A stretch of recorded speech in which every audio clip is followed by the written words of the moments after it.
As West Indies cricket get more and more irrelevant to the Caribbean people, for what it's worth, it's disturbing to hear about the pending appointment of a former Australian fast bowler as the new bowling coach for the West Indies. Why would a team that built its success and its legacy on raw, unfiltered fast bowling, we conquered and dominated the world with this particular skill, producing some of the greatest practitioners of the art, the likes of Michael Holding, Andy Roberts, Joel Garner, Curtly Ambrose, Courtney Walsh, just to name a few, to hear and know.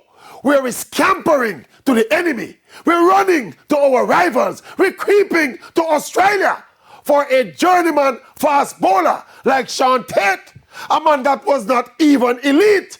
Tate was basically a fast and foolish for Australia. And we're gone for Sean Tate to show West Indians how to bowl fast. Good God, if West Indies cricket was still important, the Maverick would have get vexed. But the truth be told, West Indies cricket is not worth getting vexed over anymore. And that's for sure.